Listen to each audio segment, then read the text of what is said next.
الفاتحة بنية الفتوح والمنور والرسوح وصلاح الجسد والروح وتوبة النسوح وبنية التعليم والتعلم والإفادة والاستفادة والنفع والانتفاع إلى أرواح والدينا ووالديكم وأمواتنا وأمواتكم وأموات المسلمين ومن حضر في هذا المجلس سابقا ولاحقا وساعد في بناء هذا المسجد والمعهد ثم إلى روح الإمام النووي ثم إلى روح جعفر الشيخان السقاف وسلوف رحب علي السقاف وجميع إخوانه سيدي الوالد عبد القاسم وسلوف رحم محمد السقاف وابني القادر ثم الحمد على السقاف وأصول وفروعهم ووالدينا ولكم وأمواتنا وأمواتكم لقد غشاهم بالرحمة المغفرة وإلى حضرة النبي محمد صلى الله عليه وسلم. الفاتحة.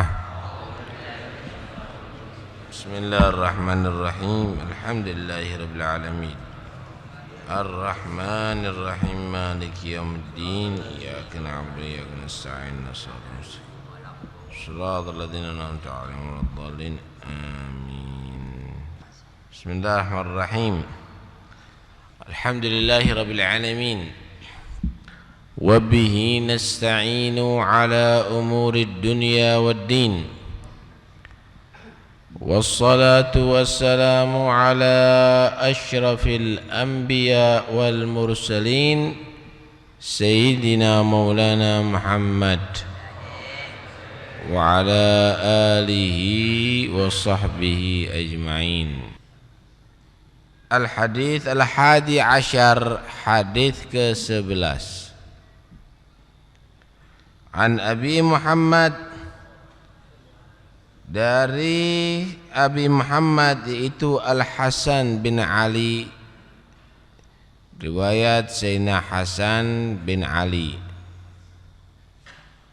bin Abi Talib sibti Rasulillah, yaitu cucu Rasulullah sallallahu alaihi wasallam, wa raihanatih, dan bau wewangian Rasulullah radhiyallahu anhuma, mudah-mudahan Allah meridhai Sayyidina Hasan dan Sayyidina Ali. Qala, berkata, hafidtu, aku menghafal, min Rasulillah, dari Rasulullah sallallahu alaihi wasallam, da', tinggalkan, ma yaribuka, apa yang meragukan kamu, perkara yang meragukan kamu, ila ma la yaribuk, ila ma, kepada apa, la yaribuka,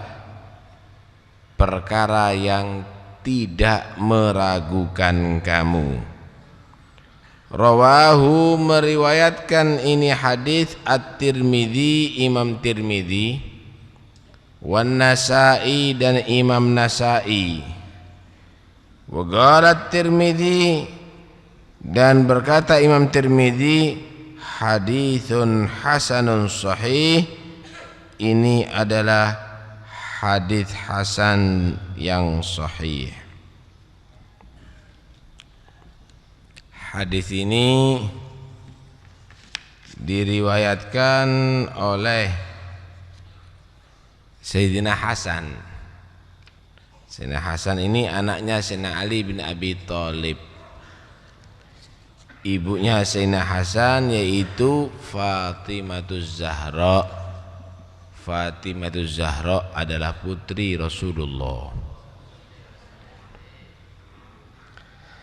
Sayyidina Hasan ini dilahirkan ada di pertengahan bulan Ramadan di tahun ketiga setelah hijrahnya Rasulullah, dalam riwayat yang paling sahih.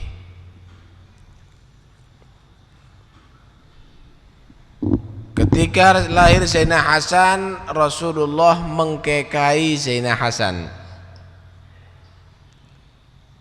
di umur ke-7 hari beliau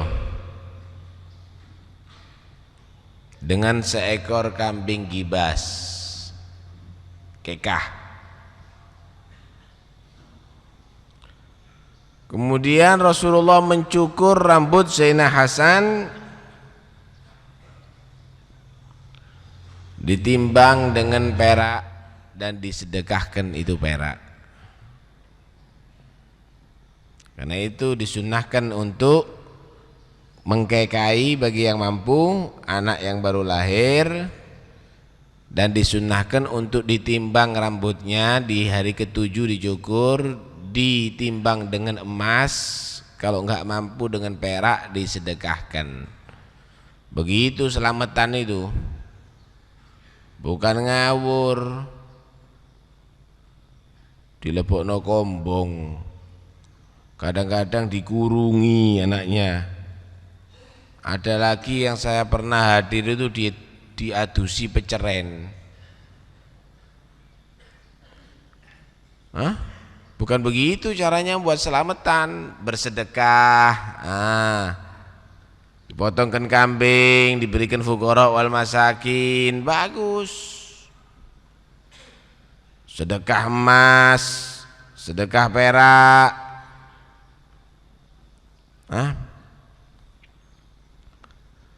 Kemudian Sayyidina Hasan ini tumbuh begitu, wajahnya itu mirip dengan Rasulullah, ganteng Sayyidina Hasan itu orangnya. Setelah punya Sayyidina Hasan, enggak lama, 1 tahun setelahnya muncul adiknya yaitu Sayyidina Husain. Sayyidina Hasan itu bagian dada ke atas ini mirip dengan Rasul, artinya wajahnya itu seperti Nabi, mesemnya seperti Rasul, matanya seperti Rasulullah begitu. Tangannya kalau bergerak-gerak itu seperti Nabi begitu. Sayyidina Husain bagian ke bawah seperti Nabi, artinya kalau lungguh seperti Rasulullah, jalannya seperti Rasulullah. Kalau sudah jalan Sayyidina Hasan, Sayyidina Husain itu orang ingat sama Nabi semuanya. Kalau kelihatan wajahnya ingat dengan lewat Sayyidina Hasan, kalau kelihatan jalannya, gerak-geriknya, kalau naik, kalau turun, kalau duduk, ingat melihat Sayyidina Husain. Memang cucunya Nabi. Dan belum ada waktu itu yang namanya Hasan atau Husain. Dikasih nama oleh Rasulullah sallallahu alaihi wasallam. Sahabat Abu Hurairah, beliau pernah berkata begini, "Ma ra'aitul Hasan qad illa fadat aynaya dumu'aha wa dhalika annahu ata yawman yashtaddu hatta qa'ada fi hijri Rasulillah sallallahu alaihi wasallam faja'ala yaqulu bi yadayhi hakadha fi lihyati Rasulillah sallallahu alaihi wasallam wa Rasulullah sallallahu alaihi wasallam yaftahu fahu thumma yudkhilu famahu fi famih wa yaqulu Allahumma inni uhibbu fa ahibbah yaquluha 3 marrat."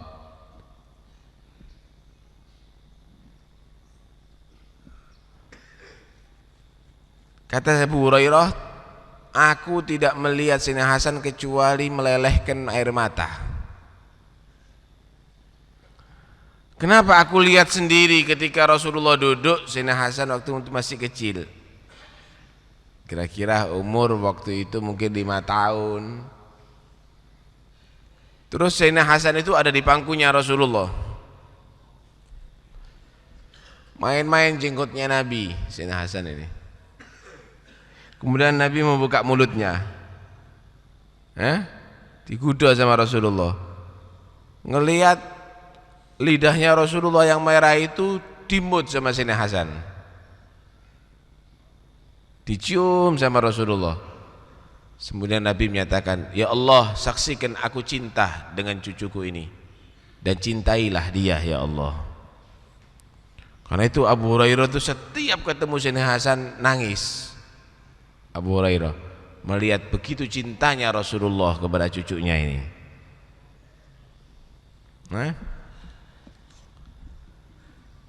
Sayyidina Abu Bakar As-Siddiq radhiyallahu an,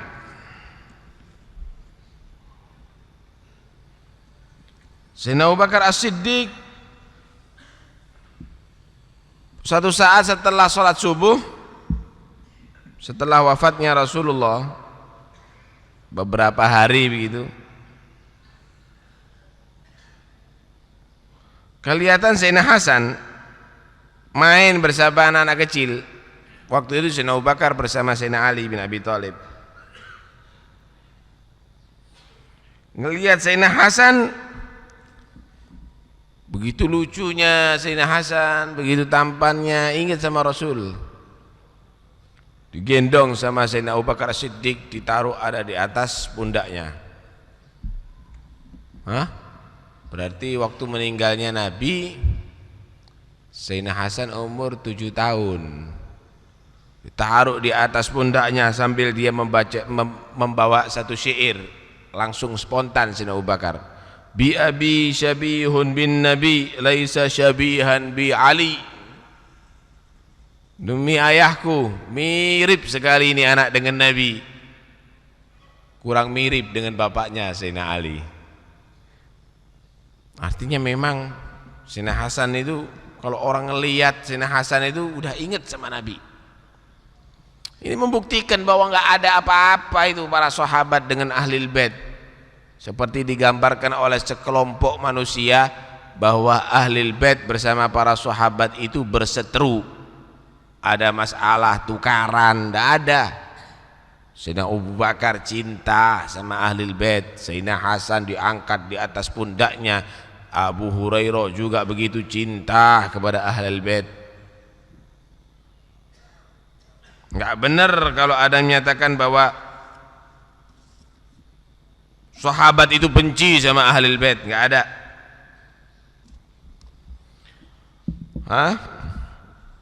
Jadi Sayyidina Hasan ini memang mirip dengan Nabi, sampai dikatakan asbahta khalqi wa khuluqi. Wahai Hasan, kata Rasul, Hasan, kamu itu betul-betul mirip dengan aku secara fisik maupun secara akhlak. Akhlaknya juga begitu. Sayyidina Hasan ini orangnya pemaaf, nggak mau rame, begitu Sayyidina Hasan itu. Kalau Sayyidina Husain itu kesatria, pemimpin, ya tetap ya akhlaknya seperti akhlak Nabi, cuma kesatria, tegas. Kalau Sayyidina Hasan wis jarno begitu, nggak mau ngalahan gitu Sayyidina Hasan. Sampai Nabi memuji sama Sayyidina Hasan ini, inna ibni hadza sayyid wa asallahu ayyubqiyahu hatta yusliha bihi baina fi'atain 'azimatain minal muslimin. Anakku Hasan ini, cucuku Hasan ini adalah pemimpin, kata Rasulullah, sayyid. Dan aku berharap mudah-mudahan Allah panjangkan umur Hasan cucuku ini sehingga bisa memperdamaikan dua kelompok kaum muslimin yang waktu itu lagi bertikai. Benar. Di zamannya Sayyidina Ali bin Abi Thalib ada beberapa kelompok orang yang merongrong ke pemerintahan Sayyidina Ali bin Abi Thalib sampai meninggal Sayyidina Ali. Maka Sayyidina Hasan diangkat. Beberapa orang yang merongrong tadi itu tetap ada. Sama Sayyidina Hasan dipanggil, kamu minta apa sih? Minta jadi pemimpin. Ya udah, PN. Udah untuk kamu, yang penting jangan sampai rame, jangan sampai tawur lagi, jangan sampai perang lagi. Dikasihkan. Aku jadi rakyat biasa. Jadi begitu Sayyidina Hasan nggak mau urusan dunia tadi itu membuat rame. Padahal beliau diangkat, beliau sudah dalam tampuk kepemimpinan, Tapi itu semuanya diserahkan sama Sayyidina Hasan. Yang penting muslimin nggak rame. Kata Nabi, nih pemimpin. Kenapa? Karena sifat legowonya, karena sifat yang tidak ada ambisi, akhirnya Allah mendamaikan dua kelompok kaum muslimin yang lagi bertikai. Sayyid, pemimpin. Jadi pemimpin itu enggak harus ada di kantor pemerintahan sana. Pemimpin itu yang membuat perdamaian, yang membuat manfaat di antara kaum muslimin. Yang bengak-bengok membuat pecah belah kaum muslimin bukan pemimpin, itu tukang fitnah. Hati-hati, bentar lagi pilnya udah disebar ada di mana-mana. Ini pil paling bahaya nih, pilpres ya. Ini jangan sampai menjadi pecah berat ini kaum muslimin nantinya. Pilih yang paling manfaat bagi kaum muslimin, pilih yang paling membuat keamanan bagi kaum muslimin menurut ijtihad masing-masing. Enggak usah rame.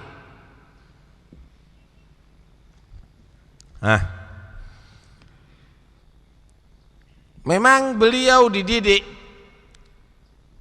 oleh Nabi, dididik oleh ayah beliau untuk menjadi orang yang tidak cinta dunia. Sayyidina Ali itu pernah nasihat kepada anaknya Sayyidina Hasan. Beliau berkata begini, ya Hasan, kun fid dunya bi badanik wa fil akhirah bi qalbik. Hasan, jadikan jasad kamu itu di dunia, tapi hati kamu jangan dijadikan di dunia. Hati kamu jadikan di akhirat. Kamu memang tidur di rumah, kamu memang hidup di atas bumi, tapi hati kamu mikir kuburan, mikir mahsyar, mikir nanti di akhirat di hadapan Allah. Gitu. Ini perlu ini.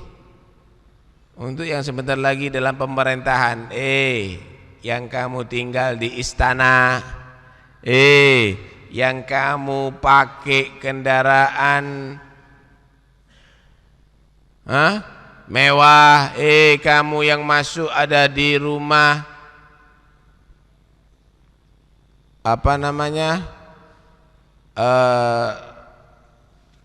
rumah tugas misalnya.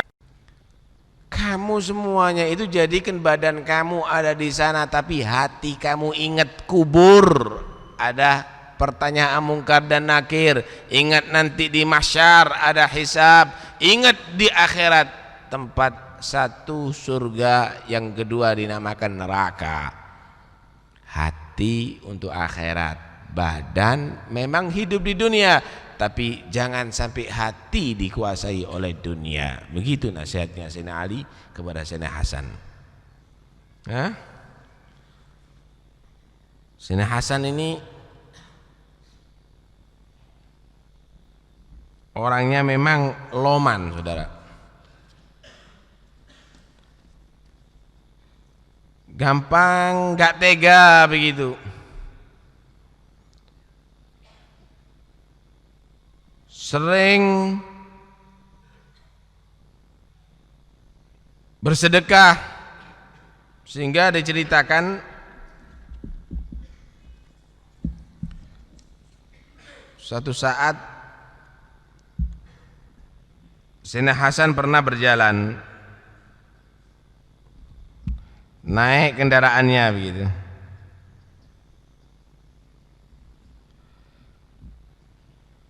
Kemudian di tengah jalan itu kelihatan ada orang-orang miskin gelandangan lagi mengeluarkan beberapa roti begitu, mau makan bersama gitu ya. Kelihatan Sayyidina Hasan memang senang, mereka cinta sama Sayyidina Hasan. Basa-basi sih, basa-basi.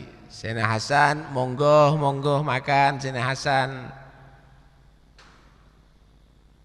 diajak makan sama gelandangan. Kata Sayyidina Hasan, kenapa? Serius kamu ngundang aku? Monggo kalau memang berkenan. Ya, turun Sayyidina Hasan, makan sama mereka. Duduk ada di majelisnya itu, mereka gelandangan makan bersama. Kaget, ya Allah, Sayyidina Hasan mau sama kita.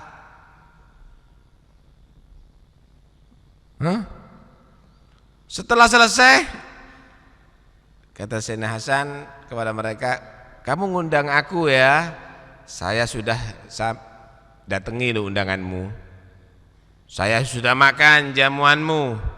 Nah, besok semua saya undang, teman-teman kamu ajak, tak undang di rumah makan bersama. Besok rombongan orang-orang miskin ini datang ke Sayyidina Hasan,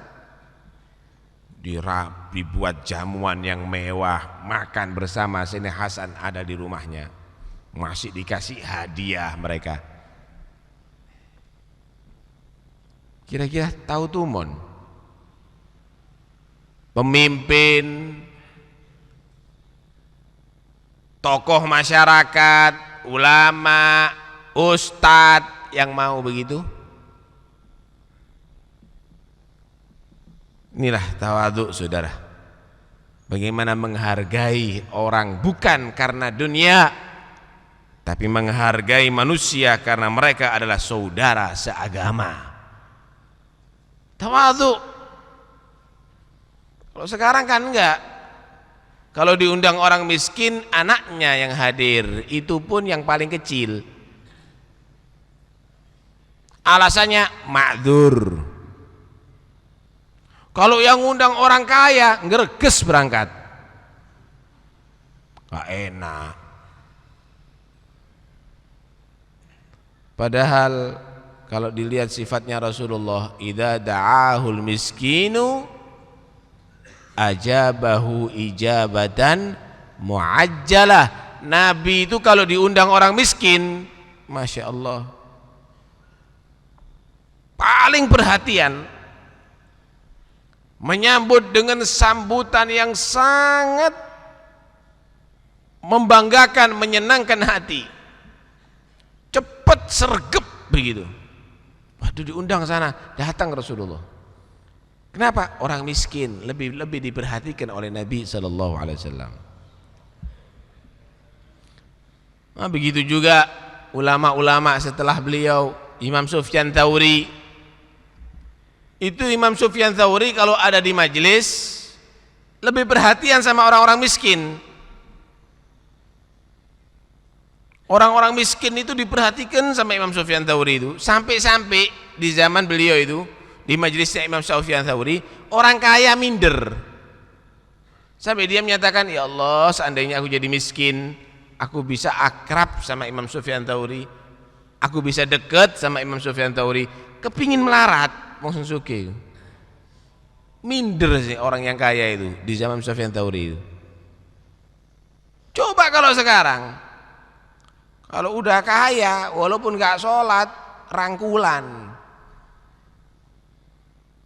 Orang miskin walaupun soleh, gak ada yang ngereken, salaman ambil melerok. Tuh lihat bagaimana Sayyidina Hasan. Udah ganteng, akhlaknya begitu mulia. Kata Nabi, asbahta khalqi wa khuluqi. Kamu, wahai Hasan, mirip rupa kamu dan akhlak kamu dengan aku, kata Rasulullah SAW.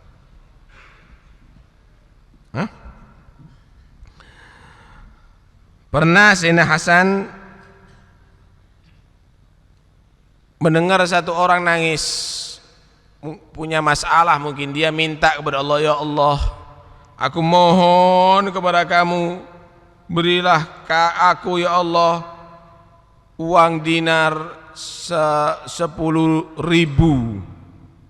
Uang dinar 10.000. Dinar itu uang dari emas.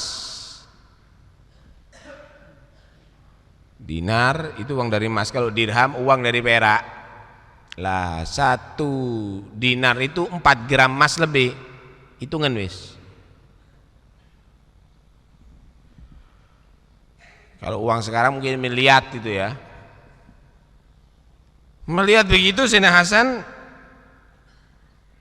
pulang. Sayyidina Hasan ngambil uangnya dia, diambil semua simpenannya dia, dihitung pas 10.000.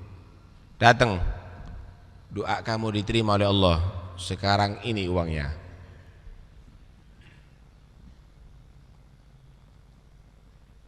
Nggak tegoan gitu loh. Kalau ada orang begitu, ada merintik, langsung Sayyidina Hasan minta, nggak sedikit ini, Allah minta 1 miliar, boleh diambil uangnya semuanya. Oh iya, ada 1 miliar. Ini. Begitu Sayyidina Hasan.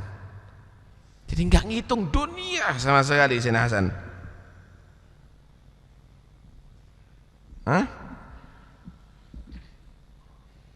Sayyidina Hasan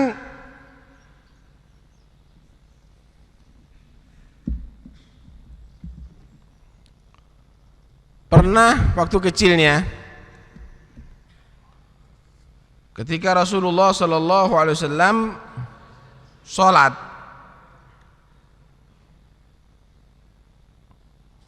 Nabi sholat,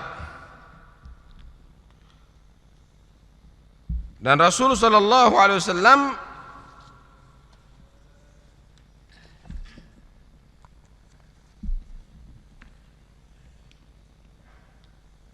lagi tengah sholat sujud. Sayyidina Hasan datang, kelihatan Rasulullah begitu, ditumploi.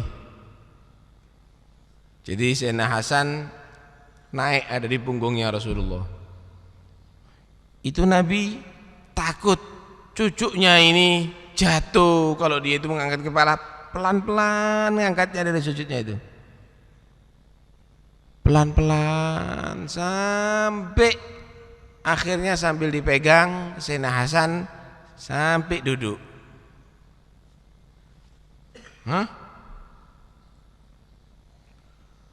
Jadi perhatiannya luar biasa sama Sayyidina Hasan Nabi ini. Pernah lagi ceramah begitu, kelihatan cucunya naik mimbar, takut jatuh, dipotong dulu sama Rasulullah, diambil Sayyidina Hasan, ditarik ke atas, diangkat ke atas sambil berbicara bawa Sayyidina Hasan. Kemudian Nabi menyatakan, ini cucuku akan jadi pemimpin besar karena dia akan mendamaikan 2 kelompok kaum muslimin yang lagi berseteru. Dan benar, beliau yang akhirnya mendamaikan pemerintahan, dikasihkan pen wis. Yang penting muslimin tidak bertikai.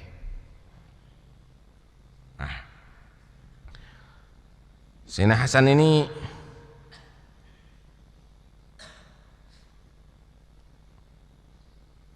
pernah jalan bertemu anak-anak kecil, dia lagi makan roti. Sayyidina Hasan mau Sayyidina Hasan mau kan Sayyidina Hasan, dikasih, dimakan sama Sayyidina Hasan. Kemudian anak kecil orang nggak punya itu, anak kecil yang nggak punya, anaknya orang miskin, ayo ke rumah. Sayyidina Hasan dibawa ke rumah, kasih makan, dikasih baju, dikasih itu, komplit. Setelah itu banyak anaknya waktu itu. Sayyidina Hasan berkata kepada orang-orang, tahu kamu, kata dia, amalnya ini anak lebih besar daripada amalnya aku, kata dia. Loh, kenapa? Ini anak lebih berjasa daripada aku. Maksud Anda, yang ia miliki cuma roti, masih dikasihkan kepada aku. Yang aku miliki banyak, ini hanya sebagian daripada hartaku yang aku berikan kepada mereka. Tapi mereka nggak punya apa-apa. Yang ia miliki cuma roti di tangannya, masih dikasihkan kepada aku. Loman itu anak-anak, lebih loman daripada aku. Jadi Sayyidina Hasan begitu ya, mengukur orang lain ternyata lebih baik daripada diriku.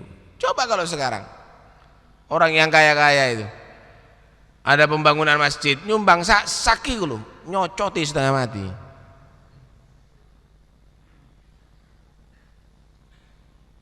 Tapi kalau seperti Sayyidina Hasan, ya Allah, loman, kemudian dia melihat sedikit masih amalnya, radhiyallahu anhu.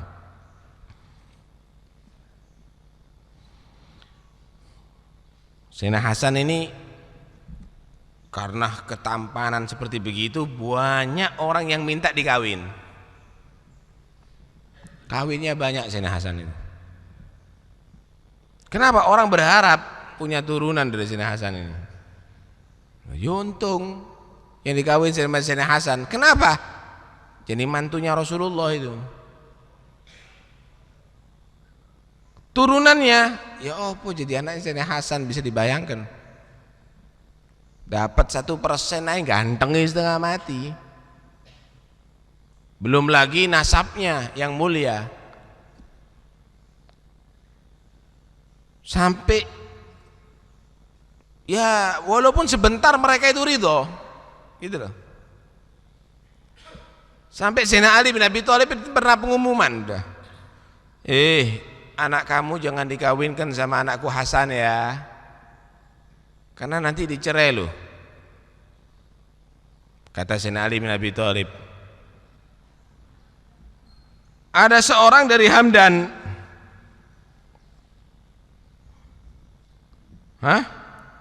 dia menegur sama Sayyidina Ali dari kelompok Hamdan, pemimpin kami Amirul Mukminin Ali, kamu tahu nggak kami mengawinkan kepada Sayyidina Hasan ini bukan dengan berat hati. Demi Allah, kalau aku punya beberapa anak perempuan dikawin satu persatu oleh Hasan, pasti aku akan terima. Berarti mereka itu bukan karena terpaksa, memang senang hati, dan mereka minta sebagian. Akhirnya Sayyidina Ali nggak bisa ngomong dah. Wah, kalau begini ya repot. Memang nggak ada larangan, cuma ini hanya saya ngingetkan aja. Sampai Sayyidina Ali menyatakan, lau kuntu bawwaban ala babil jannah lagultu li Hamdan udkhuli bisalam. Kalau seandainya aku yang menjaga surga, pasti aku katakan kepada Hamdan, masuklah kamu dengan selamat. Karena bukan aku yang jaga, ya prosesnya tergantung proses mereka. Artinya sudah iso balas, sudah nggak tahu sudah kalau model begini, karena luapan cinta yang begitu besar, ya berarti urusan masing-masing, kata Sayyidina Ali bin Abi Thalib. Hadirin sekalian yang dirahmati oleh Allah, Sayyidina Hasan ini dikatakan raihanatu Rasulillah, wewangian Rasulullah. Kalau ada minyak wangi dicium setiap saatnya, ini Sayyidina Hasan wewangiannya Rasulullah. Sering Nabi itu mencium Sayyidina Hasan, gendong Sayyidina Hasan, sangat dicintai. Tapi Sayyidina Hasan ini tragis meninggalnya. Sayyidina Hasan diracun. Sayyidina Hasan meninggalnya diracun. Akhirnya ketika Sayyidina Hasan udah merasakan parah begitu,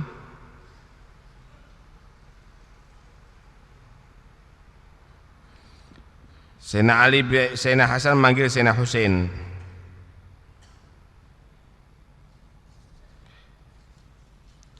Dipanggil oleh Sayyidina Hasan, Sayyidina Husain.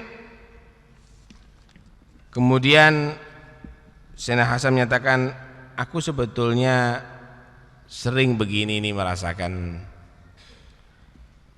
racun itu masuk kepada aku sering, tapi aku bisa menahan masih. Cuma yang sekarang ini aku belum pernah merasakan sakitnya. Ini berarti yang paling parah, kata Sayyidina Hasan. Ini anni sugitu sum miraran falam usqa mithla hadhil marrah. Sebenarnya aku diracun ini berkali-kali, aku tahu. Dan aku tahu siapa yang naruh racun itu, lewat orang dalam. Jadi musuhnya Sayyidina Hasan lewat orang dalam, kasih duit, kasih itu, suruh naruh racun. Aku tahu, aku ngerasakan itu. Nggak tahu di makanannya atau di minumannya. Tapi aku masih bisa bertahan, masih cari obat, masih itu, pura-pura nggak tahu Sayyidina Hasan. Tapi yang terakhir ini belum pernah aku merasakan sakitnya seperti ini, kata Sayyidina Hasan. Akhirnya Sayyidina Husain tanya, siapa sih yang meracun kamu ini, siapa? Kata dia.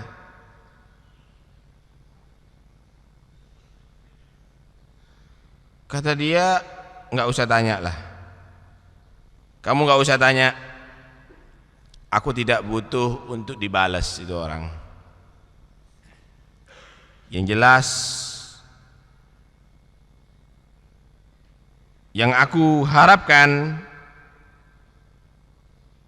aku sudah menjauh daripada mereka. Kalau aku mati berarti sudah aku jauh daripada mereka.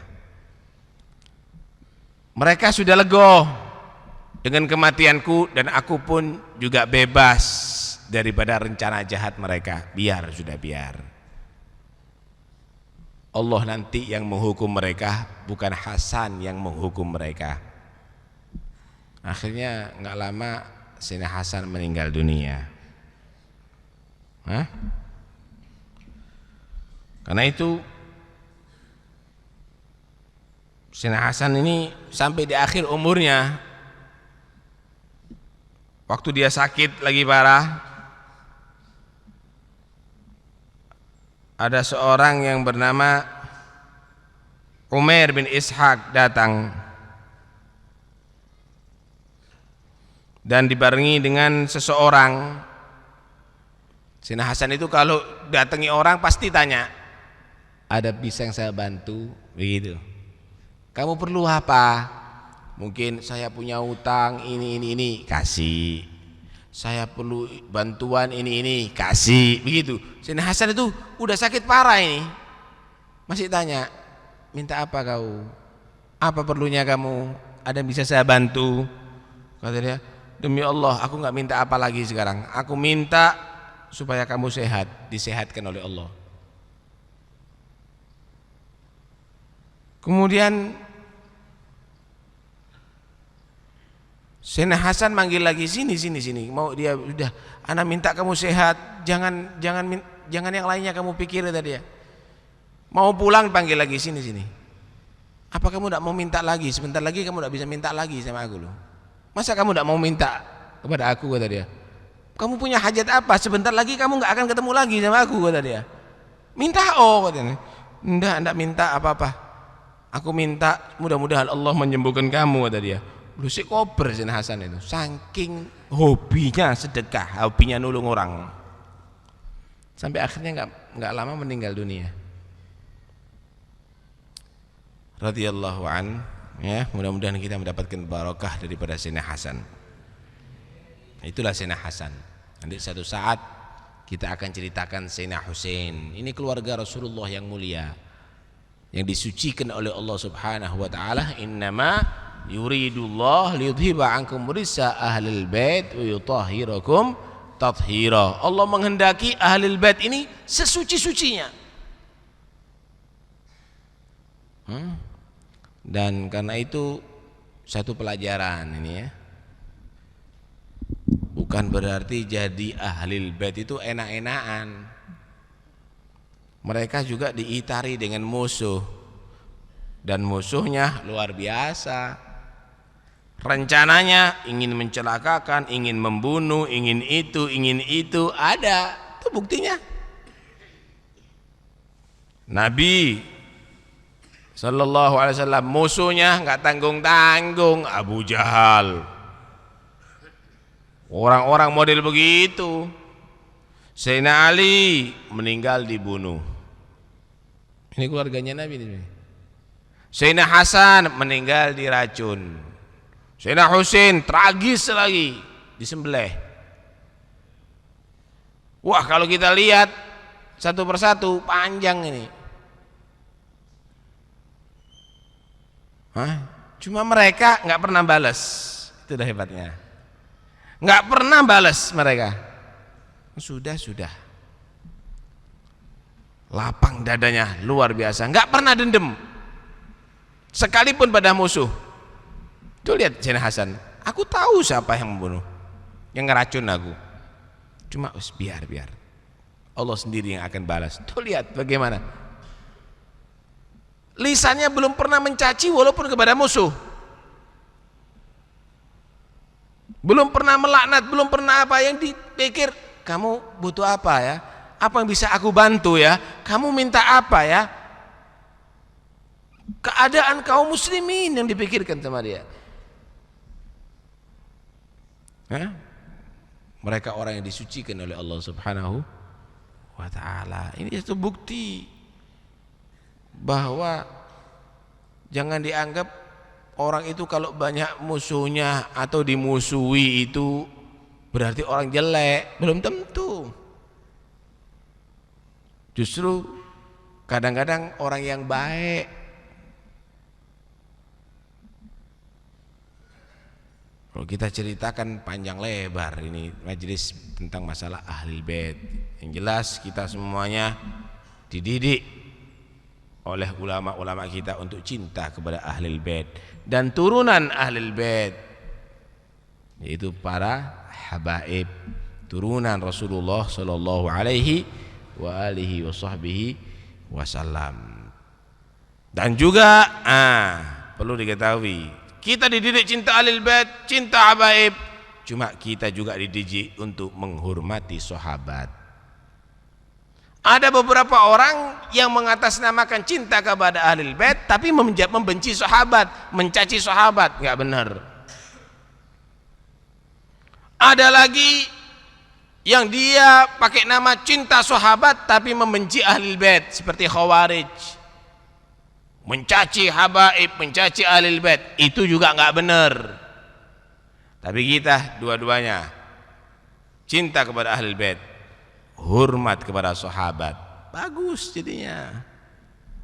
Karena itu enggak usah bingung kalau ada habaib dicaci, habaib dibenci. Misalnya orang-orang yang soleh kok dibenci, enggak kaget mulai dulu. Itu warisan itu. Itu udah warisan. Datuk-datuk kita udah banyak digitukan sama orang. Kemudian kita, ini perlu diketahui ini, Sayyid-Sayyid, Habib-Habib ini nggak usah sakit hati. Kurang ajar, gilil adab, nggak itu adalah itu mal'un, laknatullah itu. Ya itu bukan akhlaknya datuk kamu itu. Walaupun dibenci, jadilah orang yang bersih hati. Walaupun kamu dimusuhi, jadilah orang yang bermanfaat. Enggak usah kebencian dibalas dengan kebencian. Enggak usah caci maki dibalas dengan caci maki. Tapi jadilah orang yang berguna, orang yang berakhlak, orang yang manfaat kepada umat. Begitu sikapnya. Itulah yang diamalkan oleh datuk-datuk kita sampai bertalian kepada Muhammad Rasulullah SAW. Jangan menuntut orang cinta, tapi cintailah umat Muhammad. Jangan menuntut orang menghormati, tapi hormatilah orang yang menjadi pengikutnya Muhammad Rasulullah SAW. Dengan demikian akhirnya kamu jadi orang baik beneran, bukan baik-baikan.